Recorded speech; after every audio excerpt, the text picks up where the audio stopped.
8 games of hoops on a Wednesday night. Cleveland just destroyed New York. OKC just destroyed Detroit. And Anthony Davis gets a really nice game winner. We'll get through it all now. My name is Shlomo Stark, My name is Levi Jacob. and this is the NBA Daily Recap in 15 minutes or less.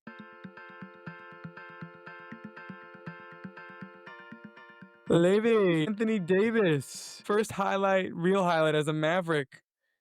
With 3 seconds left, hits a tough floater to give the 38-39 Mavericks a win over the 36-40 Hawks. He overcame an eye injury in this game, finished with 34-15. Your thoughts? I didn't think you were going to talk about this game, actually. Nope, it was the best game. Yeah, I just didn't think you were going to make it a big deal. Nope, he hit a game winner. Mavericks are fighting for the 10 seed. Anthony Davis is a top player in the league. Next, Cleveland beats New York 124-105. I'm just sad as a New York fan right now. I really wanted this win because we are 0-8 against the top 3 teams in the NBA, which are Cleveland, Thunder, and Boston. And I really wanted a win. We're playing the Celtics and Cavs again this season. We have a really tough schedule. Well, it's Hawks, Suns, Celtics, Pistons, Cavs, Nets. So that's probably like a 3-3. Well, which one are you regarding the Pistons as? Pistons are the loss, I think, or they're meaning it's a tough game. I don't know. If Cade's not playing, I'm not convinced. It's Hawks, Suns, and then Celtics, Pistons, Cavs.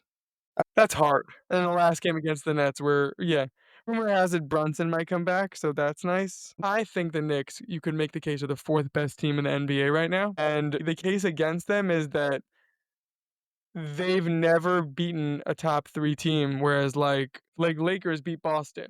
Nuggets have beaten OKC. Like the people in the Knicks tier, which are like the Nuggets, the Lakers, the Rockets, those guys have had competitive games against these guys. The Knicks have not, and it makes me nervous. I was thinking, I'm not so worried about the Knicks. Honestly, I think that when Brunson comes back and they're all healthy, they play a lot better together. I think Mikal Bridges he's a little bit bizarre of a Wait, player. when you say you're not worried, you think we could beat Boston or Cleveland? Because then we're aligned. Like that's meaning Celtics are a specific team to me. They're very like I was saying yesterday. I think yesterday. Right now they seem to be a little bit. I mean, obviously not just because of last night, but I'm saying in general they seem to be a little bit on a cold streak. And like I said last season, it aligned very well with them to be on the up. That it coincided with the playoffs. They really were able to play very well. Like Tatum looked out of sync last night, and the Knicks getting back a healthy Brunson, like it could just be a perfect storm to create a good competitor. I think with the Cavs, I think the Knicks are like that series could be a toss up regardless. Like it could go either way. 100%. So I'm going to repeat my question. When you say you're not worried about the Knicks, do you think they could beat Cleveland or Boston? Yes or no? Again, I think a lot of things are dependent on the circumstance, but I think, yeah. I think that with the right circumstances, yeah, I really think so. What's the right circumstances? An injury? No, I'm looking at these teams. First off, the Knicks are a good matchup for Cavs. 100%, they're a good matchup, like across the board. Like, Then why haven't we beat them this season? I just think that that's just how things work sometimes. It really doesn't give me such insight into it, if I'm being honest. Like I know that like a lot of people put a lot of bearing on these things. I think it really depends on like no one's looking at exact schedules, if they're on back to backs, if they're who's on what hot streak, whatever. Like it's very different than a playoff series. So I'm not worried about the Cavs. I think the Cavs also like have shown that they can also be hot and cold. Some games they're in sync, some games they're not. Mm-hmm. So I'm not worried So about the you're Cavs. taking the Knicks in a Cleveland Knicks series? I think it depends on how Brunson comes back. I think that he's really the engine of that offense.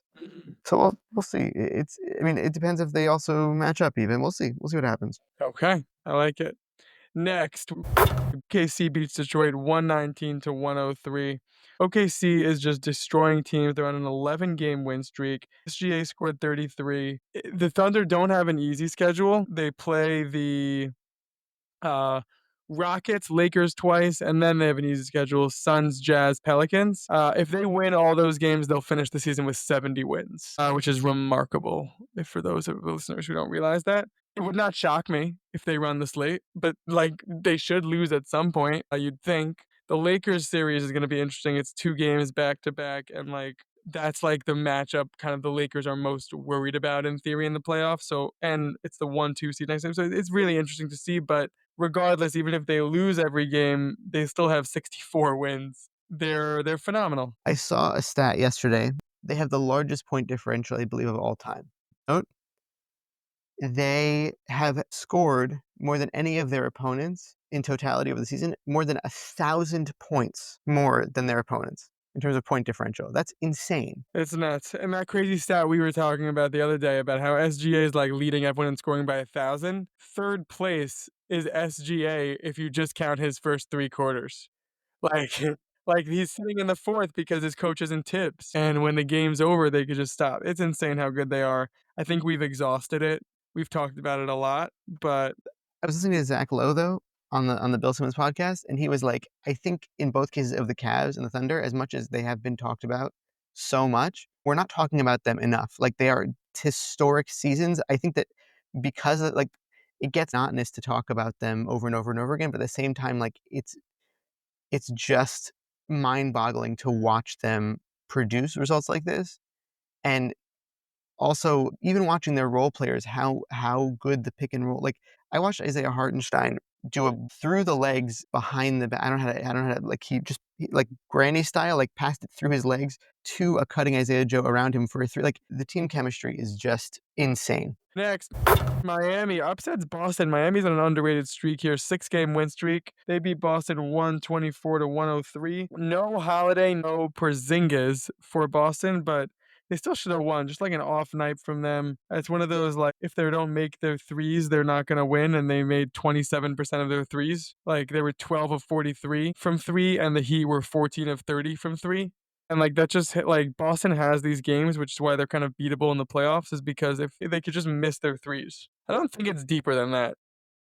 Next, Spurs upset Denver 113 to 107. When you look at the stats, you see it wasn't such an upset. No Murray, no Jokic. Westbrook led the way, so not so surprised that the Spurs win. Clippers destroy the Pelicans. Houston destroys Utah.